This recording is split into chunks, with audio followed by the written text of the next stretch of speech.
Iya, oke. Saya izin untuk off cam dulu karena memang bukan di tempat yang private ya.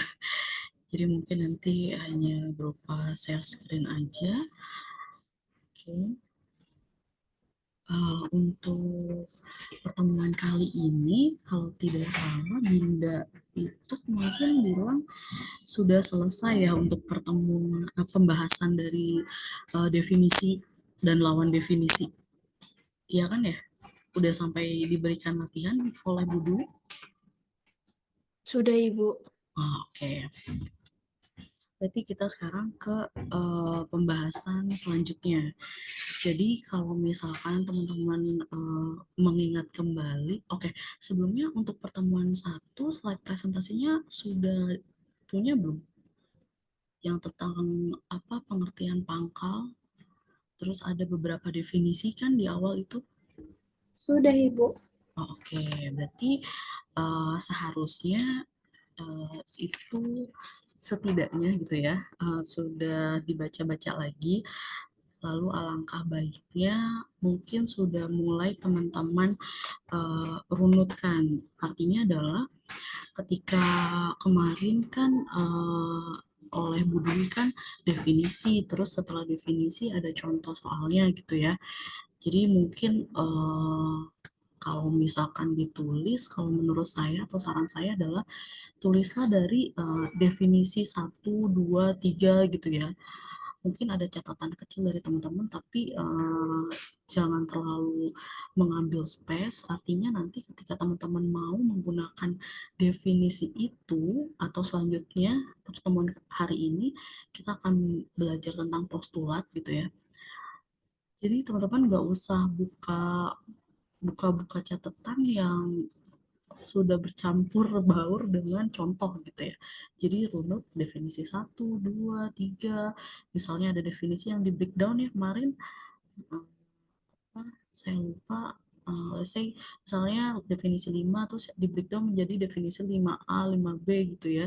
Jadi itu ditulis runut, lalu nanti bisa memudahkan teman-teman untuk mengerjakan beberapa soal karena sebenarnya kalau dilihat pattern dari mata kuliah ini adalah membuktikan dalil. Jadi nanti nih pertemuan pertama kemarin kan sudah dijelaskan ya pengertian pangkal gitu ya kan. Jadi pengertian yang tidak didefinisikan, gitu, tidak dijabarkan secara detail. Nah, setelah pengertian pangkal kan habis itu pertemuan selanjutnya mengenai definisi, ya kan?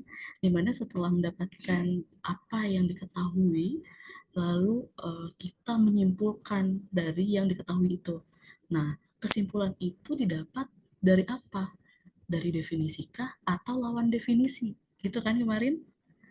Nah, definisi ini dia kemarin itu kalau saya lihat di slide presentasinya adalah pengertian yang diungkapkan dengan jelas atau bisa kita simpulkan juga adalah pengertian dari suatu konsep, ya kan? Nah, si definisi ini nggak perlu kita buktikan, sudah pasti kebenarannya. Nah, setelah definisi ada lagi namanya postulat. Postulat juga sudah diketahui kebenarannya. Artinya sudah tidak perlu dibuktikan. Nah, postulat ini pernyataan yang diterima sebagai kebenaran. Nah, core dari matkul ini adalah kita akan uh, membuktikan dalil di mana saya kurang tahu kalau misalkan memang memungkinkan di pertemuan kali ini. Jadi nanti setelah postulat ada dalil. Nah, di mana kita harus apa namanya mencari kebenaran dari dalil tersebut. Nah, mencari kebenaran dalil ini bisa menggunakan definisi, postulat, dan dalil sebelumnya yang telah diuji kebenarannya. Gitu ya.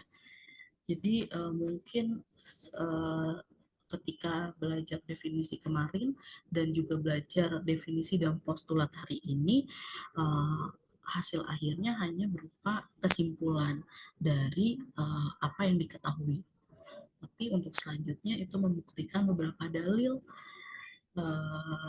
apakah dia benar atau salah gitu ya.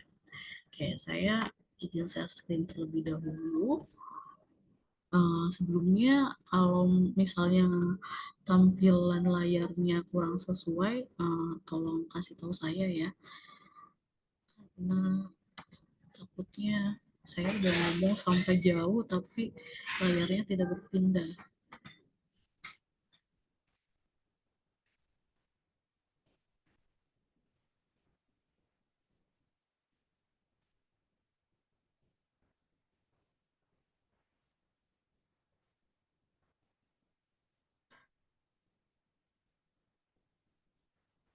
Oke, ini ya.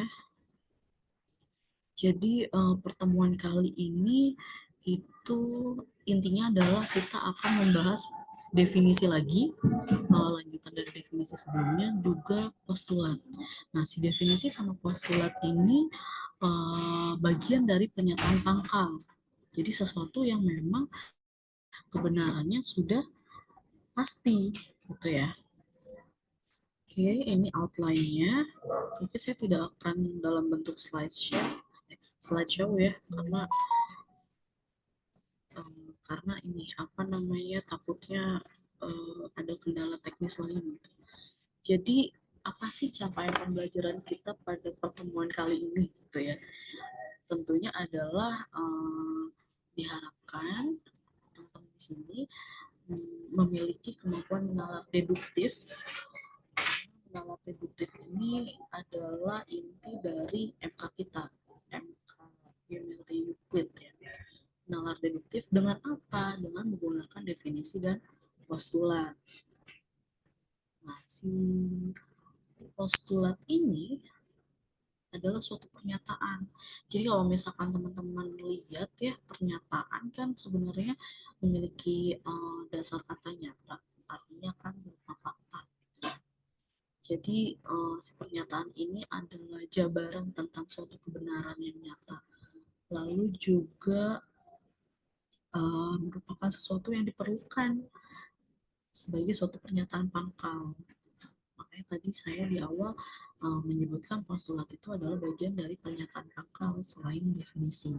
Nah, si postulat ini adalah pernyataan paling awal tentang sesuatu yang nyata dan dijamin kebenarannya. Jadi kita nggak usah tuh membuktikan benar atau enggak gitu ya.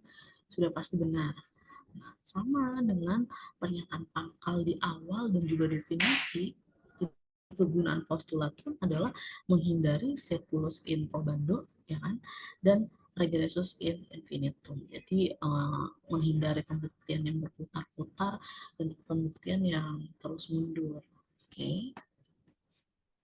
Jadi ini ada beberapa postulat pada pertemuan selanjutnya mungkin akan berkembang lebih banyak lagi gitu ya. Jadi si postulat sebentar. Jadi si postulat satu ini menyatakan apa? Ada loh, terdapat tuh ada ya. Ada loh korespondensi satu-satu antara titik pada sebuah garis dengan bilangan real. Nah, artinya apa? Artinya setiap titik pada garis bilangan real, pada garis bilangan nih, setiap titik ya, titiknya tidak terlihat. Oke, saya gini ya supaya kelihatan. Artinya setiap titik pada garis bilangan dapat diwakili oleh satu bilangan real yang unik. Unik di sini artinya apa? Jadi cuma satu aja. Gak bisa nih satu titik di bilangan real itu diwakili oleh lebih dari uh, apa namanya lebih dari satu titik. Artinya adalah titik di sini oleh satu bilangan real, misalnya satu. Nggak bisa nih titik di sini kita sebut juga dua, ya kan? Itu artinya unik ya. Jadi satu titik ya satu bilangan, satu titik ya satu bilangan gitu ya. Bilangan real artinya kan di sini kan pasti ada bilangan-bilangan lainnya. Setiap bilangan real juga memiliki satu titik yang sesuai. Kebalikannya ya. Itulah arti dari korespondensi satu-satu antara titik pada sebuah garis dengan bilangan real. Nah, ada juga postulat satu ini di breakdown lagi nih ternyata. Ada postulat 1A. Apa bunyinya? Sebuah garis dapat diperpanjang sekehendak kita ke kedua arah. Kenapa pada akhirnya atau ketika teman-teman masih ingat lambang garis gini kan? Ya kan? Misalnya garis AB. Sorry. Misalnya garis AC aja deh. Lambangnya gini kan? Berarti ini artinya garis AC. Ya kan? Garis ini dapat diperpanjang sekehendak kita. Mau diperpanjang ke kiri atau ke kanan. Lalu ada namanya postulat 2. Terdapat satu dan hanya satu garis melalui dua buah titik sembarang.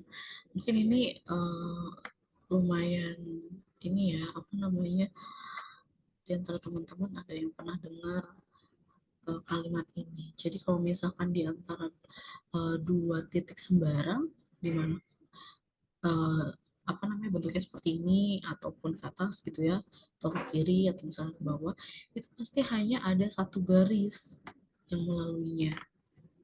Mau dia sedekat apapun atau sejauh pun gitu ya. Nah, ada juga postulat 3. Terdapat sebuah bilangan yang mewakili ukuran sebuah ruas garis. Oke, berarti misalnya ukurannya 2 satuan gitu ya, atau 3 satuan atau apa. Nah, postulat keempat itu mengatakan bahwa terdapat sebuah bilangan dari 0 sampai 180 yang mewakili ukuran sebuah sudut. Oke. Lalu selanjutnya,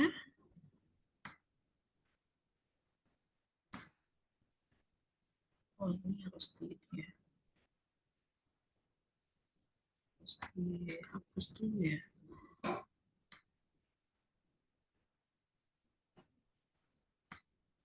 Oke. Selanjutnya adalah definisi. Definisi lanjutan. Berarti definisi kemarin itu sampai definisi 16 ya. Jadi ini definisi lanjutannya di definisi 17. Oke. Definisi 17 ini apa?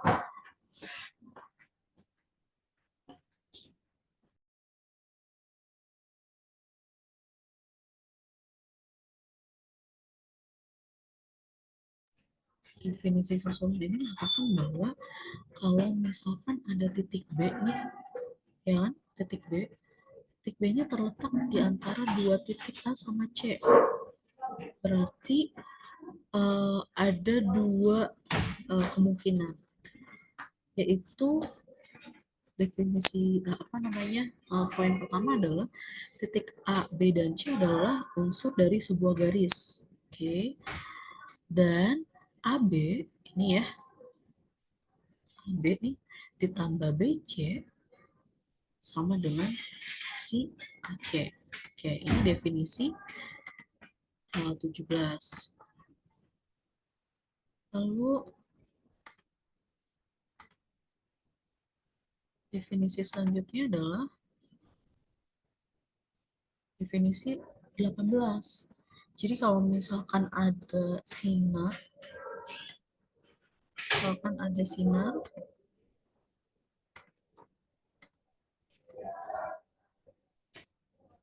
oke, ada sinar PB nih, sinar PB ya yang ini ya. Dia terletak nih di antara sinar PA dengan sinar PC. Nah, ada dua kemungkinan lagi, yaitu di sinar PA, PB, dan PC mempunyai titik pangkal persekutuan atau titik pangkal bersekutu, yaitu titik pangkal P. Nah, itu kan sebenarnya yang kemarin juga ya. Lalu ukurannya juga ketika kita jumlah antara APB dengan BPC itu sama dengan ukuran ABC. Itu definisi ke-18. Bagaimana kalau definisi 19? Nah, kalau definisi 19, definisi 20 gitu ya, merupakan definisi-definisi yang menjelaskan tentang jumlah dan selisih dua ruas garis. Di sini teman-teman bisa lihat ya, misalnya eh, jumlah dua ruas garis AB, dan dia ini ya, apa namanya, tampilannya harus seperti ini. Jadi A, B, C gitu ya, dalam satu ruas garis. Jadi jumlah dua ruas garis AB dan BC adalah ruas garis AC. Nah, jika dan hanya jika titik B-nya itu ada, sorry, titik AB, titik B-nya ada di antara A dan titik C. Jadi B-nya itu harus ada di antara A sama C. Berarti nanti AB sama dengan BC. AB ditambah BC sama dengan AC. Begitu juga selisihnya. Nah, selisih dua ruas garis AB dan BC, tapi urutannya seperti ini ya. AB-nya berarti lebih panjang, lalu AC-nya ada di antara si AB. Nah, atau ada di dalam ruas garis AB. Nah, selisih dari dua ruas garis AB dengan AC adalah ruas garis yang jika ditambah kepada ruas garis BC akan didapat ruas garis AB sebagai jumlahnya. Artinya ketika AB kita kurangkan dengan BC itu adalah AC. Gitu ya. Maka si C-nya ada di antara titik AB. Di titik tengah dari ruas dari garis AB. Nah, selanjutnya adalah definisi tentang jumlah dan selisih dua sudut. Jadi kalau teman-teman lihat di sini ya, ada sudut ABC, berarti di sini ya ABC. Terus ada sudut CBD, berarti di sini CBD. Nah, adalah sudut ABD. Jadi kalau si AC, kalau ABC kita jumlahkan dengan CBD adalah sudut ABD jika dan hanya jika apa? Sinar BC ini di antara sinar BA dan BD gitu ya. Artinya ketika ABC ditambah CBD hasilnya ABD. Oke, sekarang definisi ke 22. Selisih selisih dari sudut apa? ABD. BD ini ya. Dan ABC adalah sudut yang jika ditambahkan pada ABC akan didapat sudut ABD. Sudut apa itu? Sudut CBD. Jadi nanti kalau si ABD itu dikurangkan dengan CBD, jika ABD dikurangkan dengan ABC, maka hasilnya adalah CBD. Karena apa? Karena ketika CBD kita tambah dengan ABC adalah sudut ABD. Itu ya. Catatannya apa? Gunakan definisi jumlah dan selisih ruas garis atau definisi jumlah dan selisih sudut untuk menentukan ukuran ruas garis atau sudut yang ditanyakan berdasarkan ukuran ruas garis atau sudut yang diketahui. Oke. Untuk mengakomodir catatan ini, teman-teman bisa lihat contohnya.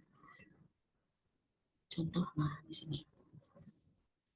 Oke, kita punya apa namanya garis ya, garis ada ruas garis AD, berarti ini ya AD, lalu ada DF, oke,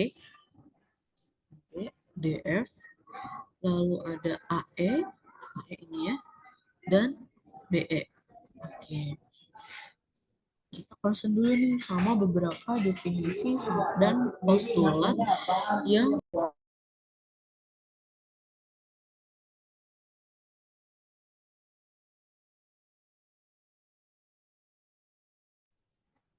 definisi dan postulat yang sudah dijabarkan sebelumnya. Oke, mungkin teman-teman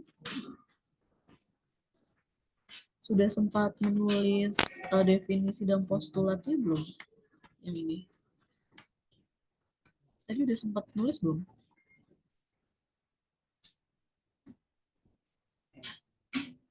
Halo?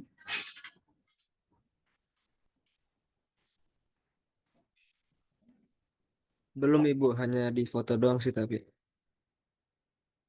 Jadi kalau misalkan sudah difoto berarti sudah ada ini ya. Jadi mungkin kita diskusi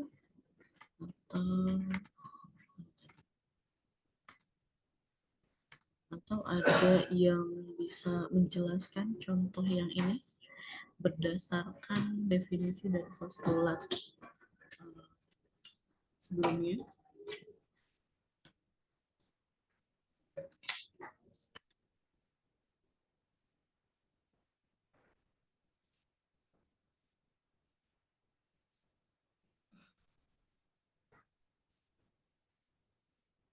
Oke, saya kasih waktu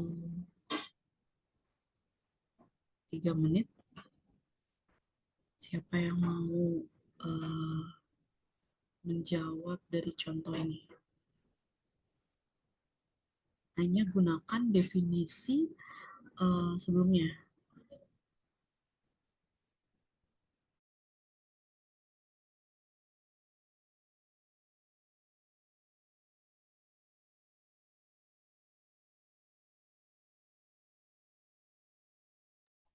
Saya mau coba jawab langsung Bu.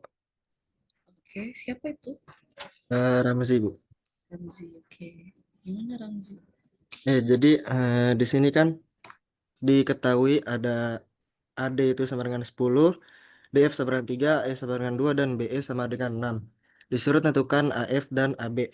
Di sini kita bisa memakai definisi ke-19 yang bunyinya itu jumlah dua garis AB dan BC adalah ruas garis AC jika dan hanya jika titik B di antara titik A dan titik C. Nah, di sini tuh kan ditanya eh, AB. Sini bisa kita tentuin besar AB itu di mana ada titik tengah antara AB itu E kan. Nah, di sini diketahui AE-nya itu 2 dan BE-nya 6. Maka panjang garis AB-nya itu diperoleh 8.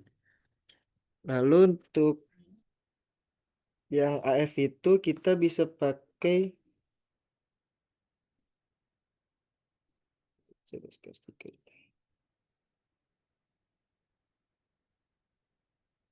bisa pakai yang definisi 20 yang dimana bunyinya itu selisih dua ruas garis AB dan BC adalah ruas garis yang jika ditambah kepada ruas garis BC akan didapat ruas garis AB sebagai jumlahnya.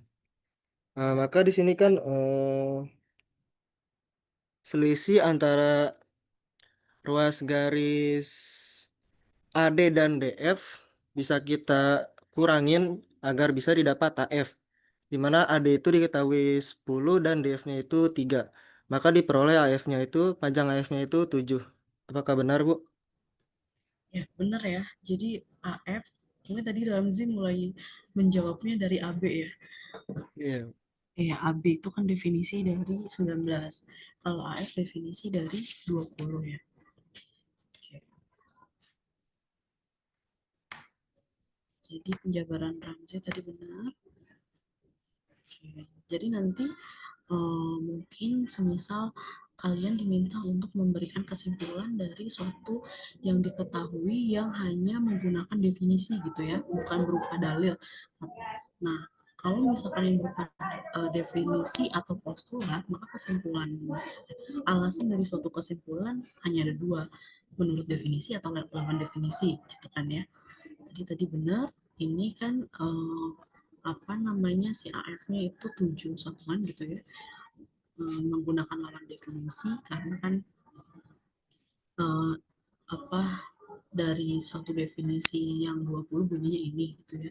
Selisih 12 garis sampai sebagai jumlahnya. Dan ini juga menggunakan lawan definisi. Oke. Ya Ramzi, terima kasih. Sama halnya juga dengan nomor 2 ini. Oke.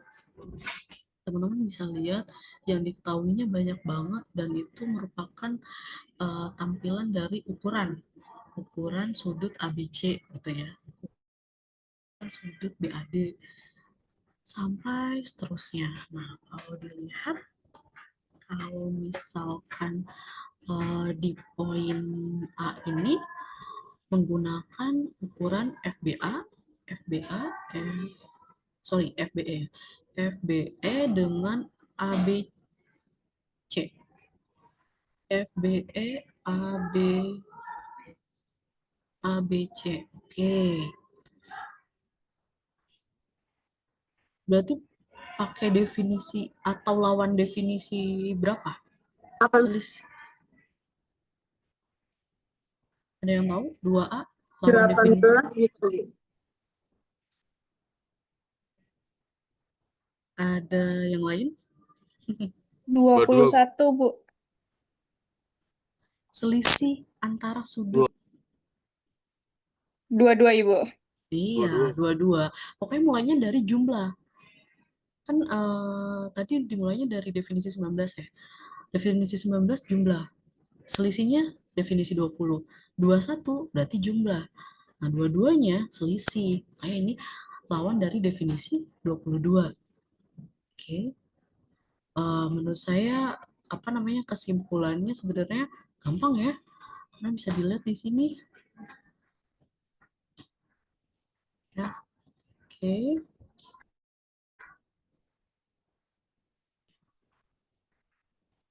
Begitu juga dengan poin-poin selanjutnya ya. Ada yang B, yang C, yang D juga gitu ya. Mungkin kalau yang D ini pakai definisi sebelumnya. Karena kan sudut ADF adalah sudut lancip gitu kan. Itu kan definisi kalau tidak salah di pertemuan 2 minggu lalu gitu.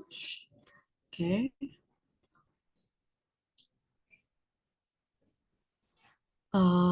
Mungkin nanti akan saya share.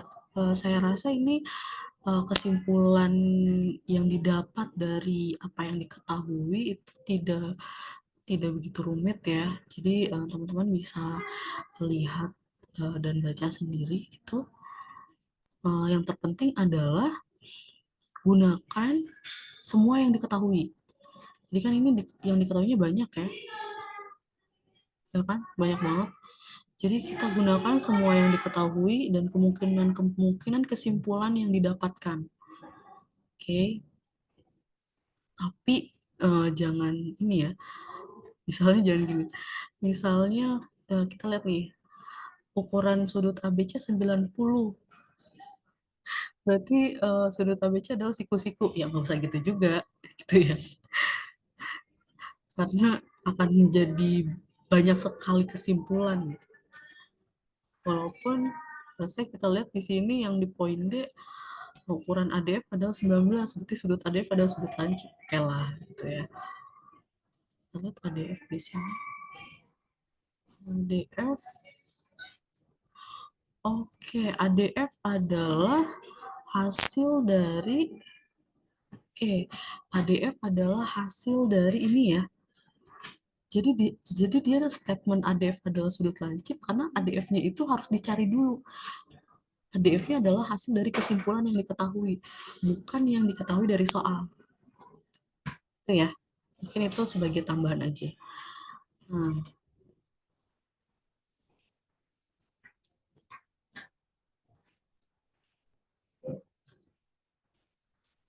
oke, mungkin teman-teman bisa baca siapa Ramzi. Menurut kamu siapa yang seharusnya membaca postulat 5 ini?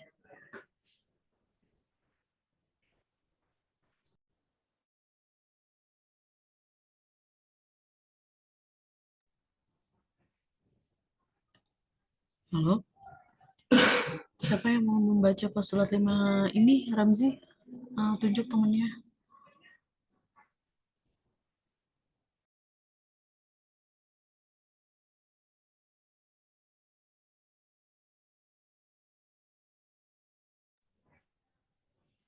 Ramzi masih di Zoom atau kelempar atau gimana nih?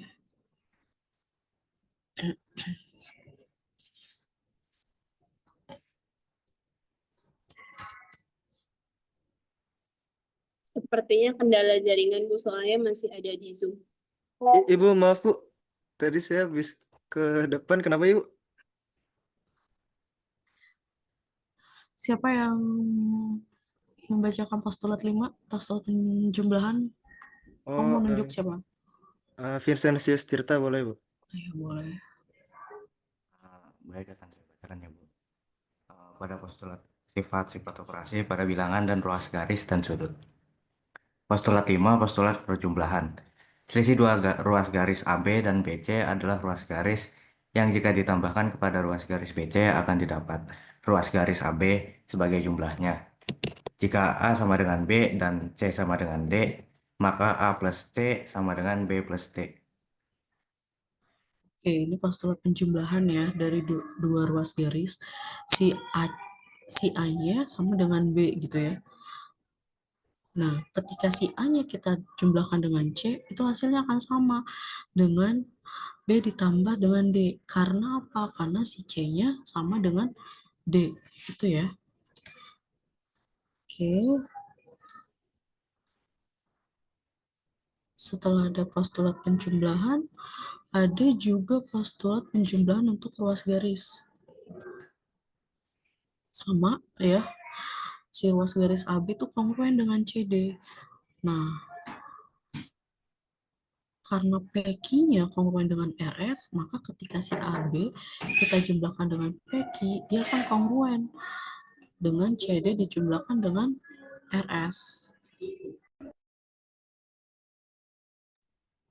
Oke, mungkin teman-teman bisa lihat ya, bisa baca terlebih dahulu.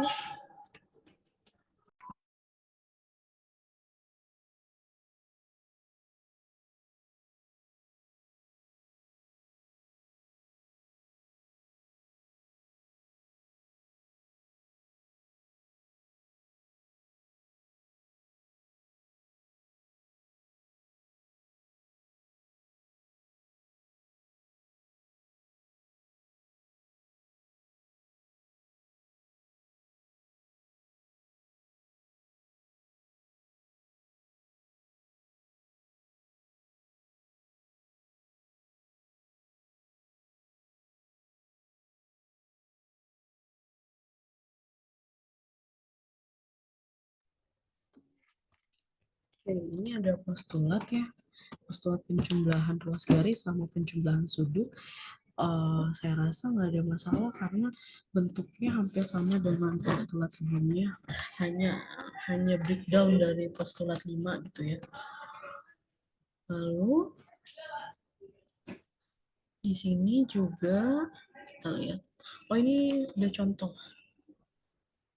Oke, jadi kita sudah ada ruas garis gitu dan sudah ada ukurannya ya masing-masing 7 satuan dan 14 satuan di situ. Nah, kita lihat nih ada PT ya, ruas garis PT.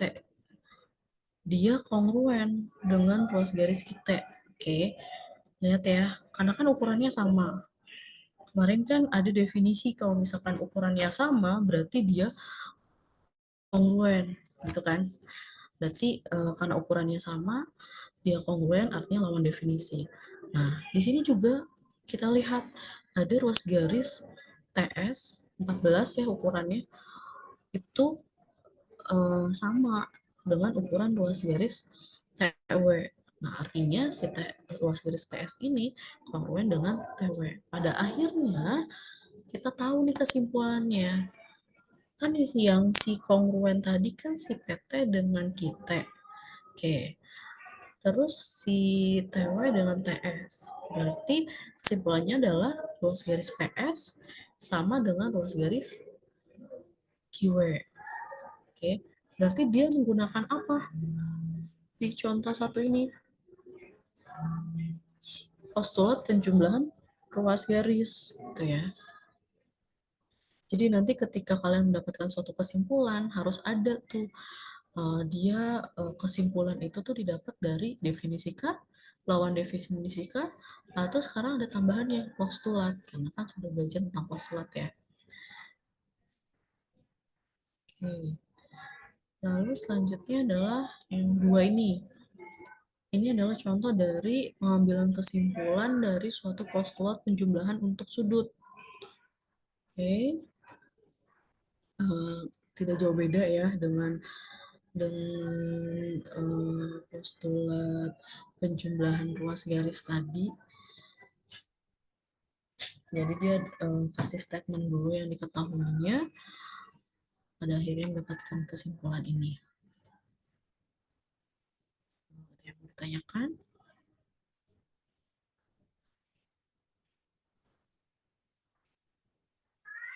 Oke, kalau nggak ada berarti bisa kita langsung move ke postulat yang keenam.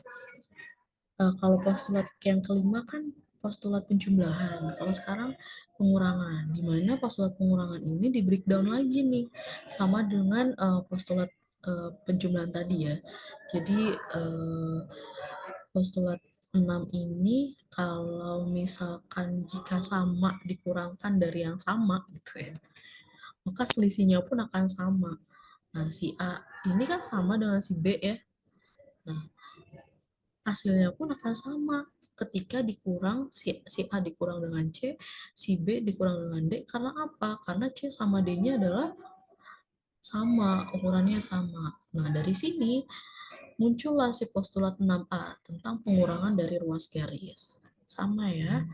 Jadi ini apa namanya, ruas garis AB kongruen karena karena kita sudah apa namanya, sedang mendiskusikan ruas garis, sudut, maka yang jadi patokan adalah kongruen, karena kongruen itu artinya ukurannya sama gitu ya, besar sudutnya juga sama, itu langsung aja kongruen. Berarti ruas garis AB kongruen dengan CD, artinya adalah ukuran AB sama dengan CD gitu ya. Dan selanjutnya, saya rasa ini bentuknya juga sama ya, nggak ada masalah, cuma mungkin di diingat aja. Saya nggak tahu nanti apakah ketika ujian akan diminta untuk dihafalkan atau ditulis, eh, karena masih belum tentu, jadi lebih baik kalian mulai menghafalkan ya, mulai mengingat. Oke.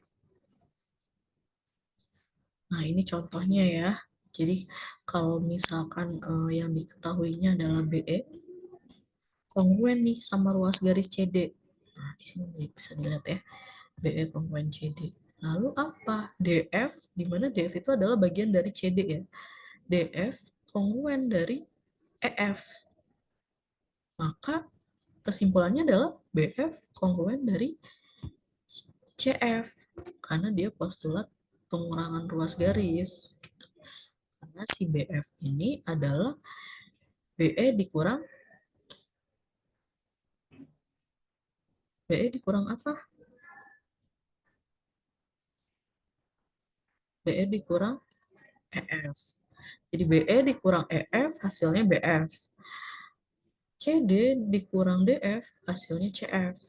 Nah, hasil pengurangannya kongruen karena part-part yang di sininya kongruen. Begitu pula dengan contoh yang nomor 2 ini. Oke. Jadi dimulai dari sudut lurus gitu ya. Sudut PQR sama STU. Nah, bagian dari si PQR itu ada PQS, dan bagian dari si sudut STU adalah sudut UTR gitu ya. Nah, sudut PQR sama sudut STU, sudut lurus, ukurannya berapa? Sama-sama 180 derajat. Berarti bisa kita simpulkan bahwa sudut PQR itu kongruen dengan sudut STU. Nah, karena PQR sama STU-nya kongruen, PQS sama UTR-nya itu kongruen, maka RQS, sudut RQS-nya kongruen dengan sudut STR, postulat pengurangan untuk sudut. Gitu ya.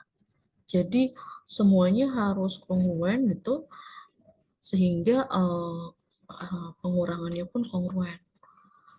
Oke. Sekarang tadi penjumlahan, pengurangan, dan ini perkalian.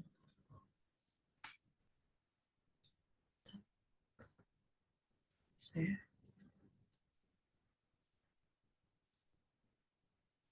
teman-teman mungkin bisa lihat terlebih dahulu postulat 7 dan 8-nya.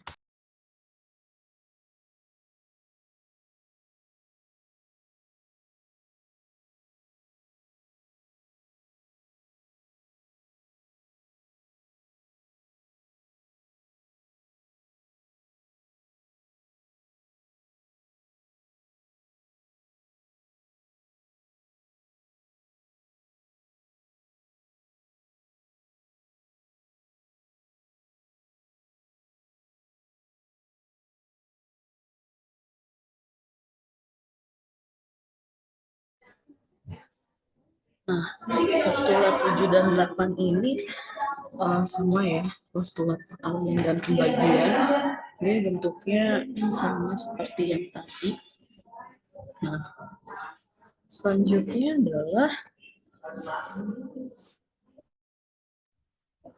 postulat 8A. Postulat pembagian untuk ruas garis. Suara saya masih terdengar jelas? Masih, Ibu. Halo?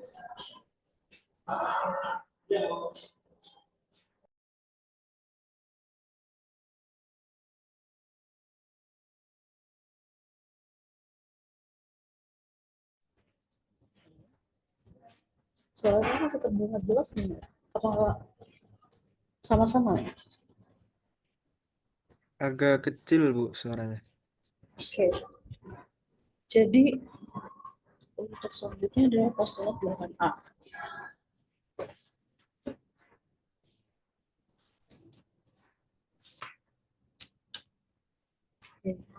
Postulat ini bisa teman-teman lihat ya. Jadi si P-nya itu adalah titik tengah dari ruas garis AB. Lalu si Q-nya adalah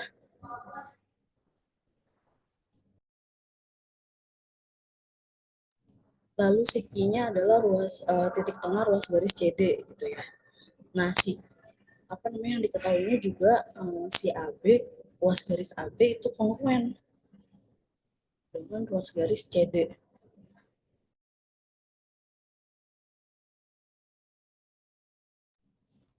Sehingga nanti si AP-nya, ruas garis AP ini ya, ini dia kongruen dengan CQ, kongruen juga dengan QD. Oke. Terus ruas garis PB itu kongruen dengan CQ, kongruen juga dengan QD. Itu dari postulat 8A-nya. Nah,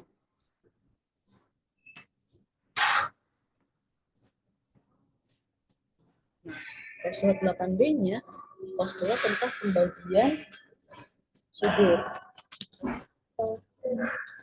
Katanya setengah dari sudut yang kongruen adalah sudut yang kongruen. Nah, kita lihat di sini. Jika sinar garis ya. Jika sinar garis BC di sektor sudut ABD, jika sinar garis BC bisektor dengan sudut ABD ini ya, bisektor. Kalau misalkan menurut definisi di pertemuan sebelumnya, kalau ada sinar garis bisektor dari suatu sudut, apa sih yang bisa kita simpulkan? Ada yang masih ingat?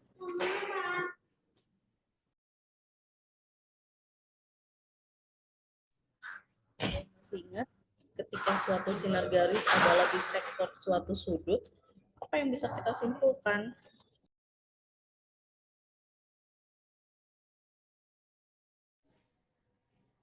Menurut definisi berapakah? Definisi 14 bukan ini. Iya, definisi 14. Jadi kalau ada sinar garis bisektor dari suatu sudut, apa yang kita simpulkan tadi? Kesimpulan apa? Dari definisi 14. Titik sudut tersebut dan dengan sudut tersebut membentuk dua sudut yang sama ukurannya. Oke, berarti siapa nih yang sama di sini ukurannya?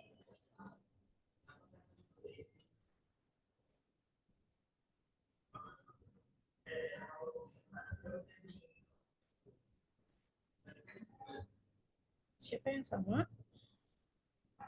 Sudut BC. ABC Hah? dengan CBD. Betul, si ABC itu sama. M sudut ABC gitu ya.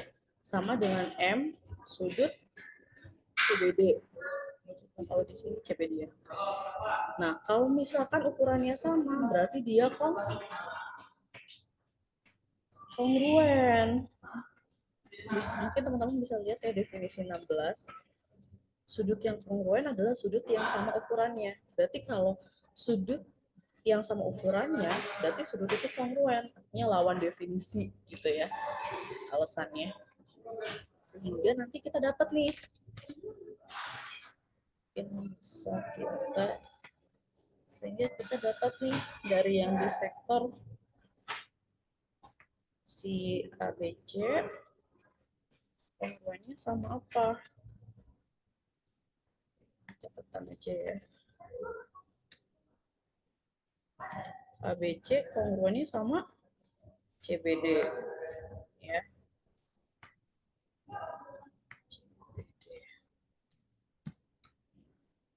Itu kalau si BC-nya bisektor ABD. Sekarang si QR-nya bisektor PQS. Apa yang bisa kita simpulkan dari itu?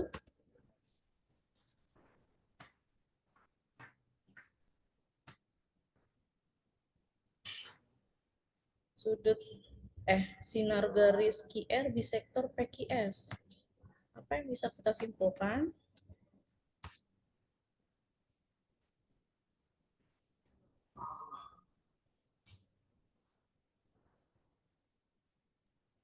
Sudut PQS kongruen dengan sudut RQS, Bu. Sudut apa? PQ PQR kongruen dengan RQS. PQR kongruen dengan RQS. Ini yang kita ketahui ya. Lalu juga ini yang diketahui lagi dari soal ya. Ini saya coba. Oke. Ini adalah simpulan yang kita tahu dari yang kita tahu ini. Jadi apa yang bisa kita simpulkan? ABC kongruen dengan PQR, ABC kongruen dengan RQS, lalu CBD kongruen dengan PQR, CBD PQR, lalu CBD kongruen dengan RQS, gitu ya. Oke. Selanjutnya adalah contohnya.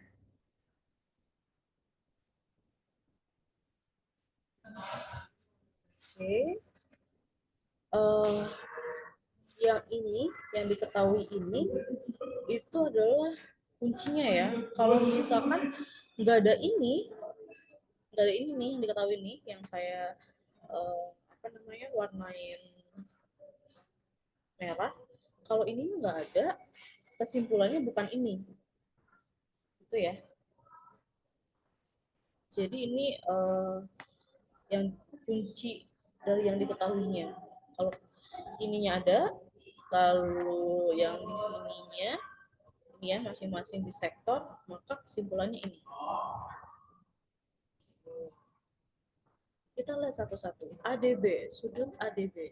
Ini ya, berarti ADB nih.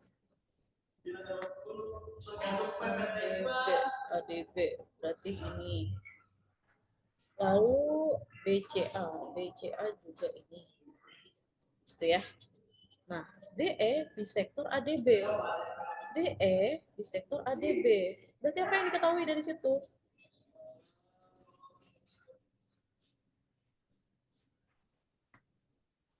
DE, sinar DE bisektor ADB. Apa yang diketahui?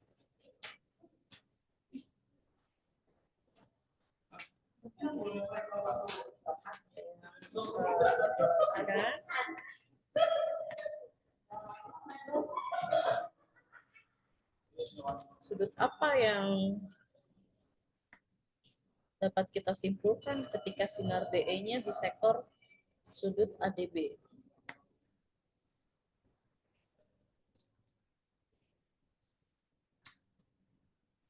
Besar sudutnya Bu, M-nya Bu. Nah, besar sudut siapa? ADE sama eh, itu tadi apa sih?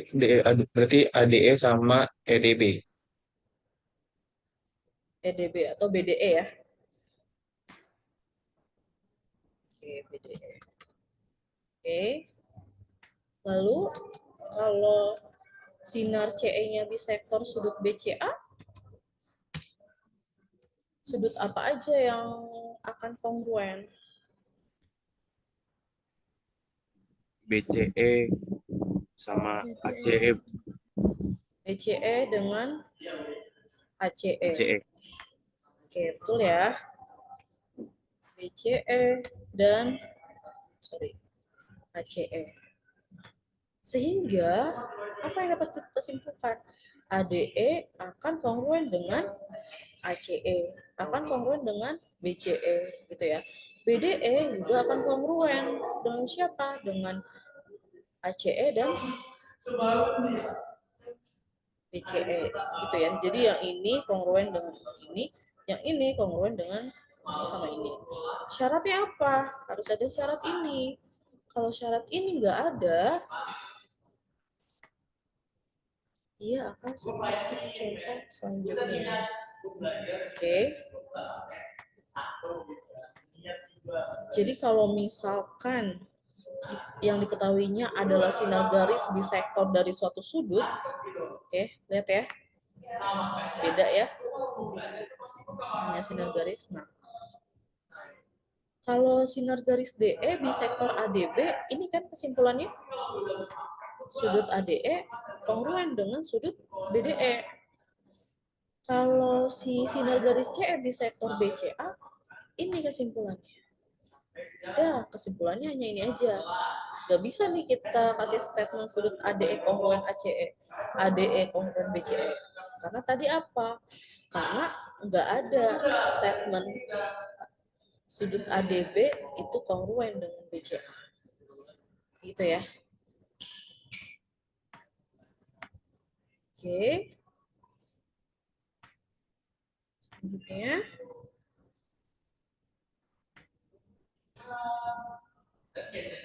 Nah, jadi ini untuk apa namanya menggunakan alasan dari postulat pembagian untuk luas garis. Sama dengan tadi pembagian untuk sudut gitu ya. Jadi dia harus ada statement ininya. Apa namanya? Ruas garis PB kongruen dengan PC. Lalu A titik tengah PB. A titik tengah PB. Yang ini ya. PB kan nih. Nah, dari A titik tengah PB, apa yang bisa kita simpulkan?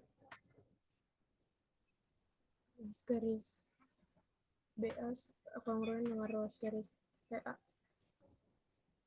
Bagaimana? Ruas garis PA Oh.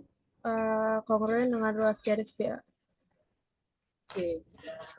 Mungkin mulai disepakati ya. Memang kemarin tuh ada ketidaksesuaian. Kalau nggak salah, ada juga teman kalian kemarin tanya ya. Jadi seharusnya kita mengatakan P ruas garis PA kongruen dengan ruas garis AB atau BA. Tapi berdasarkan definisi kemarin, berarti mulai disepakati ya. Berarti ruas garis PA itu kongruen dengan AB gitu ya. Oke.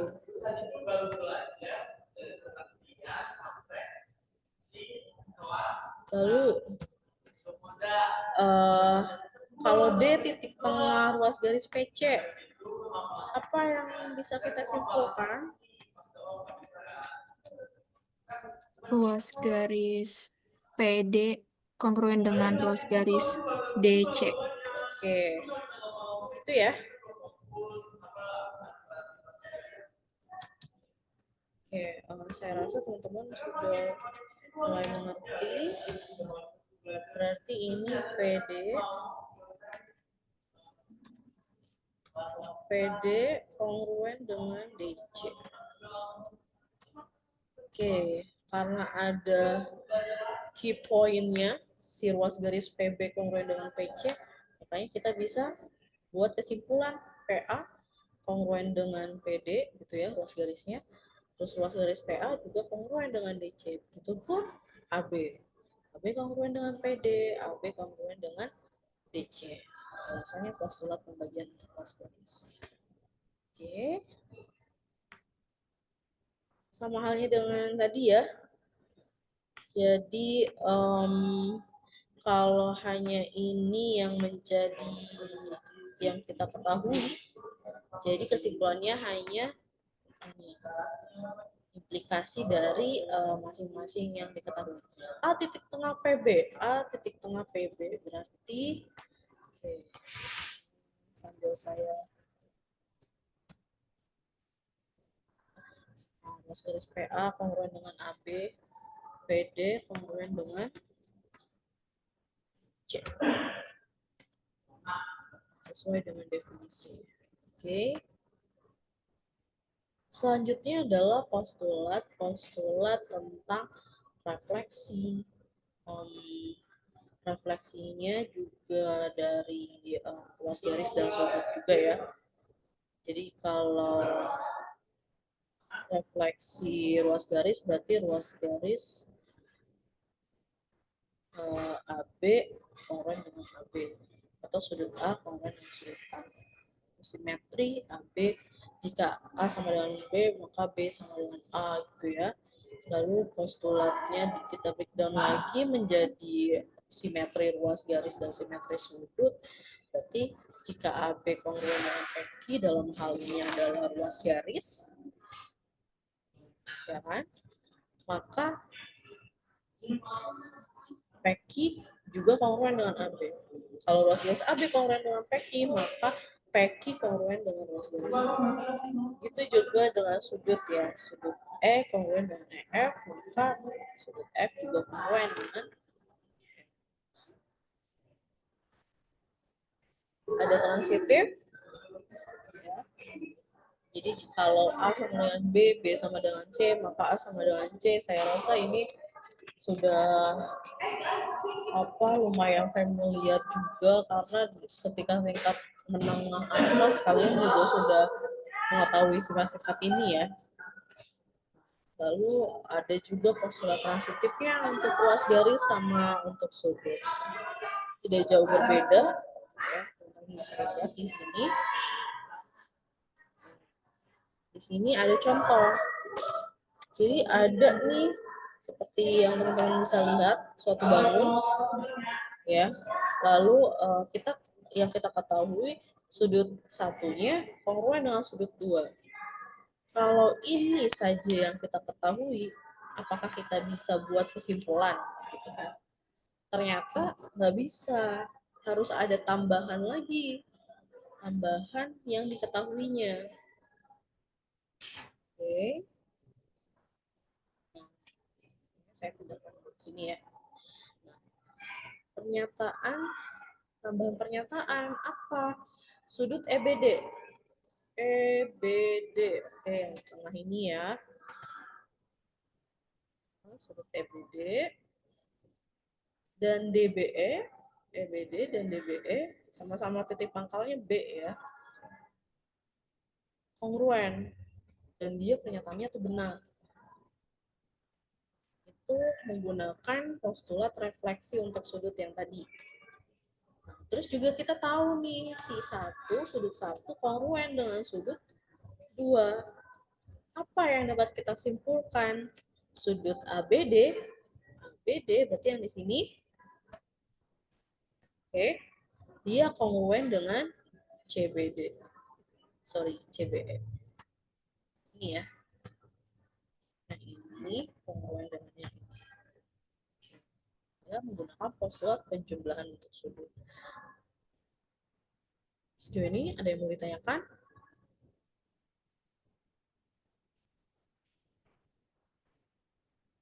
Oke, saya rasa nggak ada. Sama halnya juga ya untuk contoh 2. Jadi di sini ada sudut 3, ini ya. Dia kongruen dengan sudut 2, lalu sudut 1 kongruen dengan sudut 2. Oke. Nah, ini kan sama-sama sudut 2. Nah, sama-sama sudut 2 tadi dia bisa kongruen berdasarkan apa?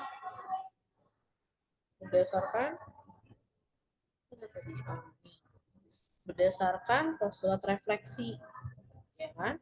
Berarti sudut 2-nya juga kongruen. Oke. 3 dengan sudut 3 dengan sudut 2 kongruen, sudut 1 dengan sudut 2 kongruen, dan sudut 2-nya pun kongruen dengan sudut 2, maka kesimpulannya apa? Sudut 1 kongruen dengan sudut 3. Menggunakan apa alasannya? Postulat transitif.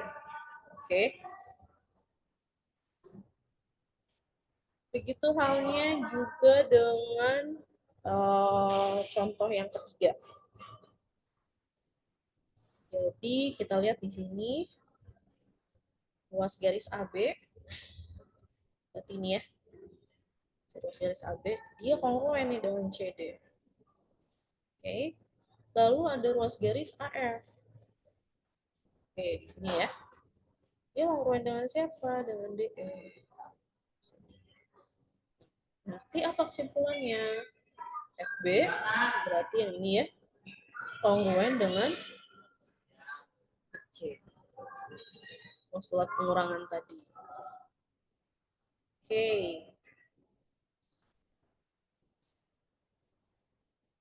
Sudah jelas? Oke, kalau sudah jelas, teman-teman bisa coba latihannya. Ada 2 soal di sini. Siapakah yang akan mencoba?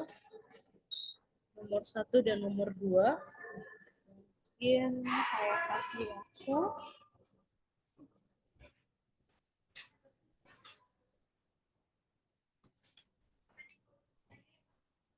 Silakan teman-teman bisa coba.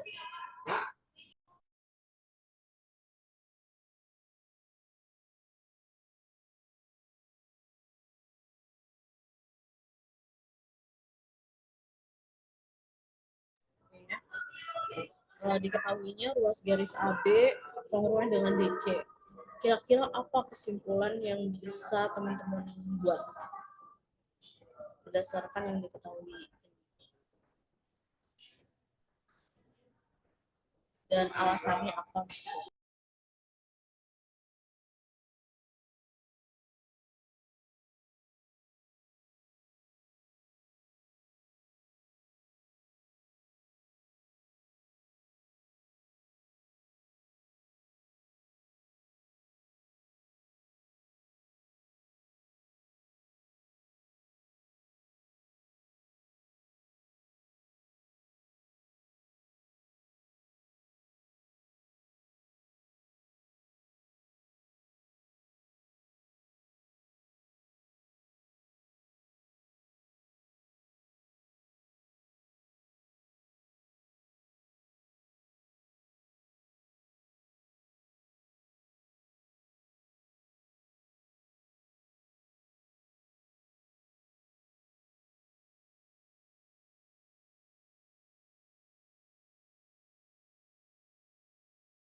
Silakan nanti siapa yang mau menjawab nomor 1 dan nomor 2.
Ada?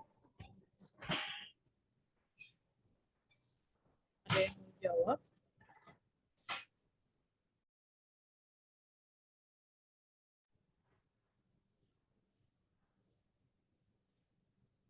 Dari yang diketahui ini bisa nggak langsung kita dapatkan kesimpulannya?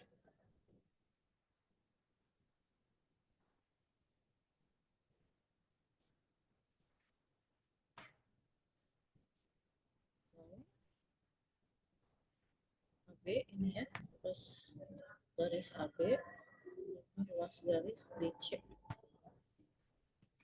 Dari itu yang diketahui,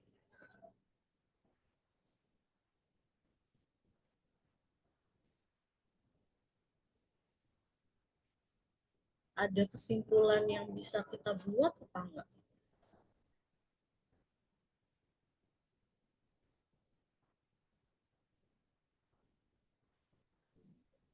Ada, Bu. Apa kesimpulannya? Ini yang saya dapat itu berarti AB sama dengan DC, Bu. Karena alasannya itu definisi ruas garis yang kongruen itu ruas garis yang ukurannya sama. Oke. ada yang maksud saya kita kan udah jauh banget nih. Itu kan definisi di awal gitu ya. Ada yang dapat kesimpulan lain nggak selain itu?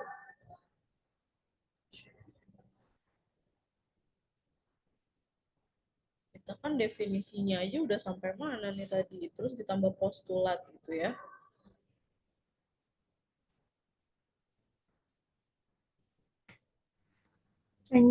Penjumlahan ruas garis, Bu.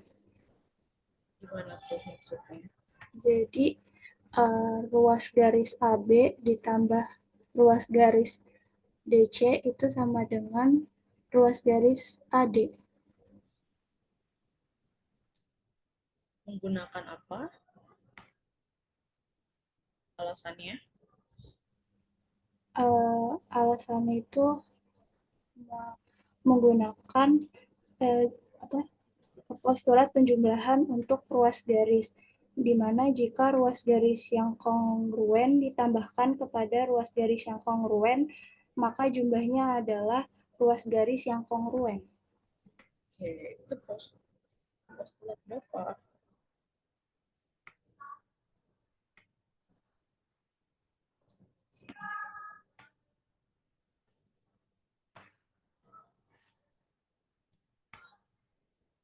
Postulat berapa?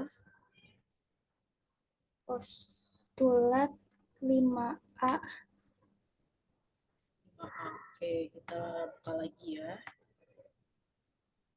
Postulat 5A. Oke, kita lihat ya.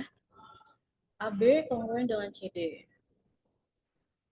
Ada nggak statement yang ini di soal tadi? Misalnya nih, ini yang ketahui nih. Hanya dua ruas garis kan yang kongruen. Yang kita ketahui di apa namanya di soal tadi. Ya kan? Gak ada kan Ibu. yang ininya, tambahan ininya. Jadi si postulat 5A nggak bisa kita pakai. Jadi harus apa? Harus Diketahuinya belum lengkap belum sih? Enggak sih, Bu. Iya, betul.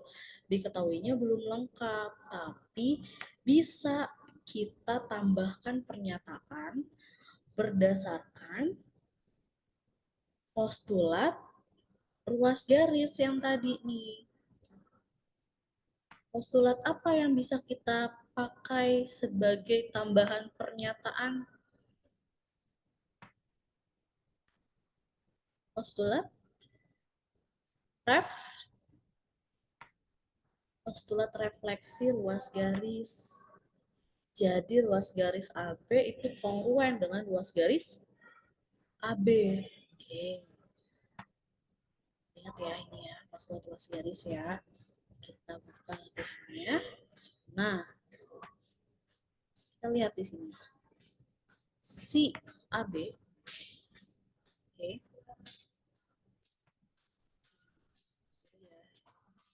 Ini AB, ya kan? Si ruas garis AB di sini. Ada tambahan nih, kalau misalnya kita apa namanya panjangkan lagi, ada BC kan? Di sini kan? Iya, Ibu. Oke, begitu juga ruas garis DC, ya kan? Di sini ya, DC. Bisa dong kita ambil ruas garis DB, ya kan? Nah, lihat, ada part yang sama nggak?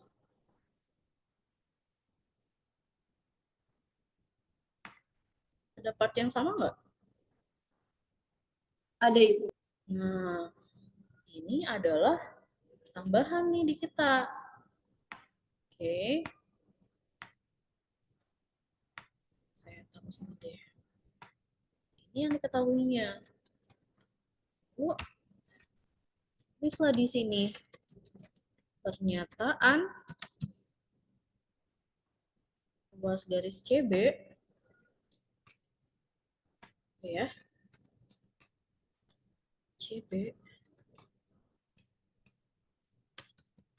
dia kongruen dengan CB lagi, ya kan? Oke. Dia kongruen dengan CB lagi. Pernyataan ini adalah benar.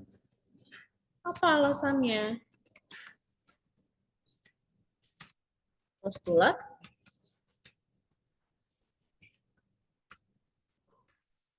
Postulat apa? Refleksi untuk Iya, luas refleksi garis. untuk luas garis. Itu ya. Sehingga apa kesimpulan yang bisa kita ambil?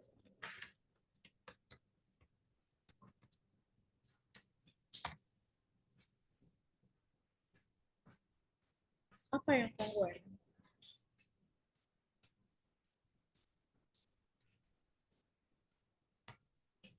DB-nya, DB, mana DB? Nah ini. DB-nya kongruen dengan DC.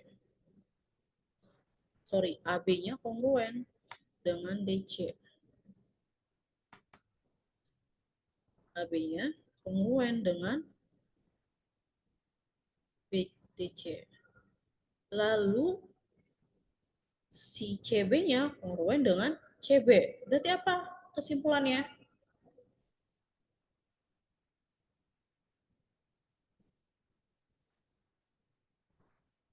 Ada yang tahu kesimpulannya AB apa? sama DB Hmm? Apa nih kesimpulannya? Siapa tadi yang mau jawab?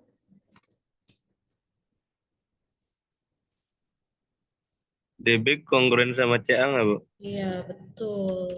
CB kongruen dengan CA. Luas garis ya. Jadi jangan lupa ini ya. Tanda-tandanya luas garis, sinar garis, kemarin ya sama garis. Itu kan beda tandanya. Apa alasannya?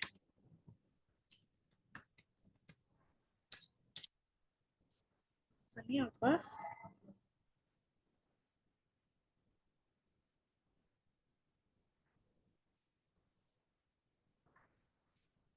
Postulat?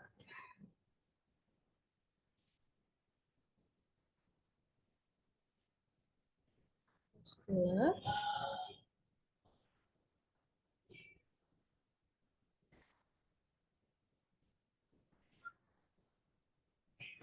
Postulat apa?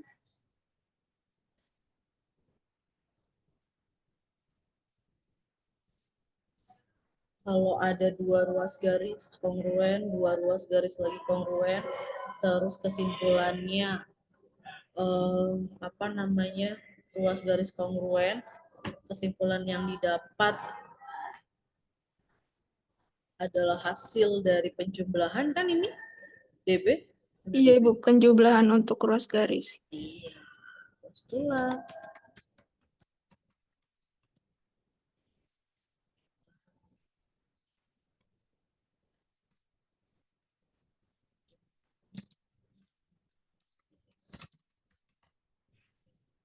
Mau ditanyakan? Clear ya?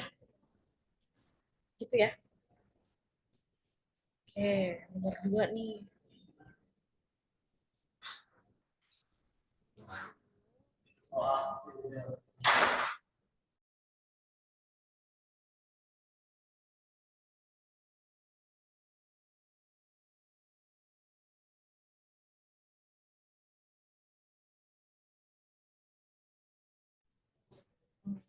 Siapa yang mau jawab nomor 2? BAD, BAD, itu yang sini ya, dengan DCB, berarti yang ini, dia kongruen sudutnya, lalu sudut 1 kongruen dengan sudut 2, apakah bisa langsung kita tarik kesimpulan?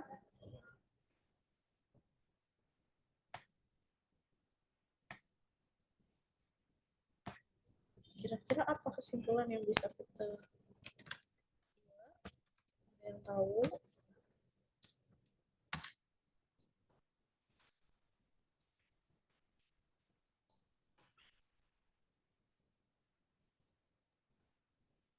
Besar sudut EAD kongruent dengan besar sudut FCB pernah. Iya, alasannya apa? Postulat penjumlahan untuk sudut Belahan untuk besar sudut. satu dua. Oke.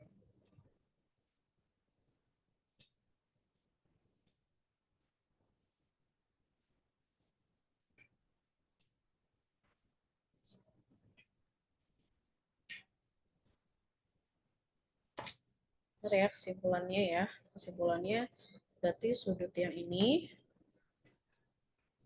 si DAE atau EAD itu dia dengan sudut ini ya. Oke. Siapa tadi yang jawab? Tamat ya Bu. Oh ya.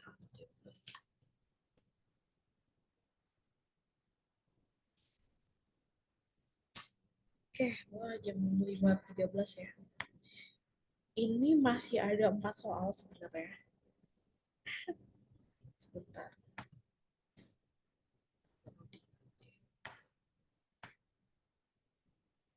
Ini soal ketiga, yang ini soal 3 dan 4 ya. Terus yang ini soal kelima sama 6. Pertemuan kemarin diberikan soal latihan ya sama Bu Dwi. Iya, Ibu. Kata beliau dikumpulkan atau hanya sebagai latihan mandiri ya? Dikumpulkan di Google Drive, Ibu. Oke. Oke. Mungkin bentuknya juga akan sama ya. Untuk ini, untuk soal-soal ini nanti saya share aja berarti ke Dinda untuk hari ini, pertemuan hari ini. Sebelum kita akhiri, ada yang ingin ditanyakan? Ibu, saya izin bertanya.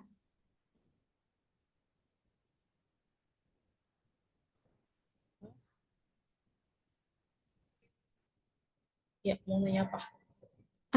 Kan kalau yang kemarin di definisi itu, kalau misalkan kita mau nambahin apa sih kesimpulan, terus kayak bisa berlanjutkan pakai kesimpulan itu buat nyari kesimpulan lainnya. Nah, kalau tadi saya lihat di postulat itu, Ibu tuh nulisnya tuh kayak ada nulis lagi pernyataan gitu, Bu. Apakah emang postulat cara penulisannya berbeda, Bu, dengan definisi? Oh, enggak. Sama sebenarnya. Bisa kita apa namanya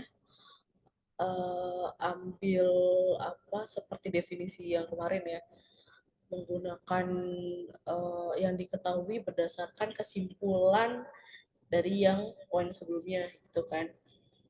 Tapi masalahnya, kenapa kita tadi menambahkan pernyataan di sini? Karena tadi. Oke, dari yang diketahui ini, tadi kan ada yang jawab, berarti ukurannya sama, gitu kan? Lalu dari kesimpulan itu, kita bisa menyimpulkan apa lagi? Bisa nggak? Membuat kesimpulan yang baru lagi nggak? Nggak kan? Kan kalau definisi kemarin kan dari diketahui kita dapat kesimpulan. Ternyata dari kesimpulan itu bisa jadi nih diketahui, dijadikan diketahui. Nah, nanti ada kesimpulan baru lagi, gitu kan? Iya, Tapi, Ibu. tapi kesimpulan yang pertama itu bisa menghasilkan kesimpulan yang kedua. Cuma karena dari statement ini kita misalkan tadi mendapatkan kesimpulan ukuran ruas garis AB sama dengan ukuran ruas garis DC gitu kan. Terus setelah itu kalau itu yang diketahui apalagi kesimpulan yang akan kita buat. Ada lagi nggak? Nggak ada kan? Karena ya memang nggak ada definisi atau postulat lain lagi gitu kan. Makanya diperbantukanlah pernyataan ini. Pernyataan ini tuh diperbantukan karena apa? Karena kita nggak bisa ngebuat kesimpulan kalau misalkan statementnya atau yang diketahuinya hanya ini. Gimana? Kebayang nggak? Kebayang sih Bu, kayak kita harus kalau mau nyari titik kesimpulan kita bisa nambahin pernyataan baru, tapi harus pakai alasan postulat. Betul. Baik Bu, terima kasih Ibu. Ada lagi?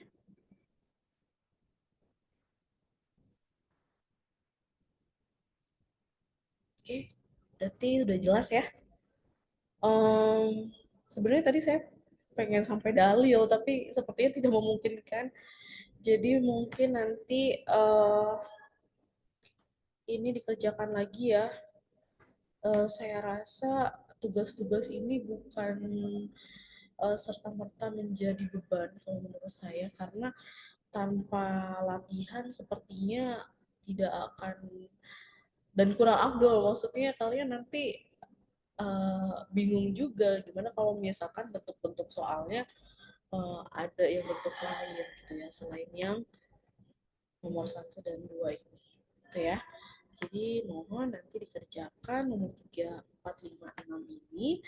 Nanti setelah ini saya langsung kirim ke Dinda. Kalau tidak ada pertanyaan, saya akhiri ya pertemuan hari ini karena memang sudah jam 5:18 juga ya. Oke, terima kasih atas waktunya, atas perhatiannya. Saya mohon maaf jika ada salah kata atau ada bagian yang mungkin memang kurang dimengerti, tapi saya berpesan semoga teman-teman di sini masih terus semangat untuk ini ya, apa namanya, mempelajari topik-topik dari setiap pertemuan. Terima kasih. Saya akhiri. Wassalamualaikum warahmatullahi wabarakatuh. Disuruh ulang di bawah. Waalaikumsalam warahmatullahi wabarakatuh. Terima kasih Ibu. Saya izin live ya.